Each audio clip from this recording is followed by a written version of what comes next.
একটি কথা আছে, যাবজ্জীবেত সুখং জীবেত ঋণং কৃত্যা ঘৃতং পিবেত বশীভূতস্য দেহস্য পুনরাগমনং কৃত।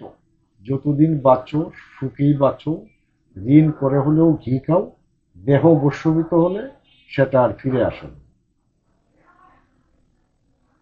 এই যে কথাটি, এই কথাটি হচ্ছে চারবাক দর্শনের কথা। চারবাক দর্শন হচ্ছে ভারতীয় দর্শন, ভারতীয় আদিম দর্শন। এই দর্শন বস্তুবাদের কথা বলে। এই দর্শন সবসময় আধ্যাত্মবাদকে অস্বীকার করে এবং নাস্তিক্যবাদকে প্রচার করে। এই দর্শনে ইন্দ্রিয় সুখকেই প্রধান হিসেবে ধরা হয়ে থাকে এবং জীবিত অবস্থায় আপনি যা করবেন সেটাই আপনার প্রাপ্তি। মৃত্যুর পরে কোনো জীবন আছে বলে এই দর্শন মনে করে না।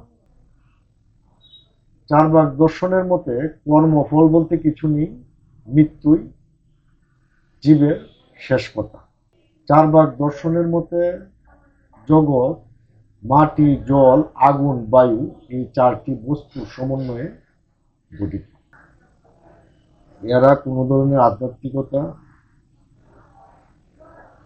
বা পরলৌকিক জীবনে বিশ্বাস করে না। সুতরাং বস্তু জগৎ এবং তার যে জীবনের ভোগবিলাসিতাকেই তারা প্রাধান্য দিয়ে থাকে। এরা বলে থাকে ইন্দ্রিয় সুখই হচ্ছে প্রধান সুখ, এর বাইরে আসলে কোনো সুখ নেই। চারবাক শব্দটি এসেছে চর্বণ থেকে।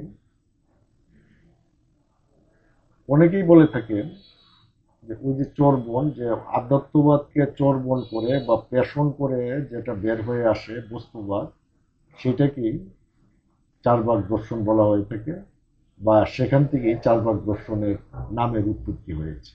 চারবাক দর্শনের ব্যাপক উৎপত্তি লাভ করেছিল ভারতের অষ্টম শতকে, কিন্তু প্রত্যেক দর্শনের মধ্যে চারবাক দর্শনের কথা বলা আছে।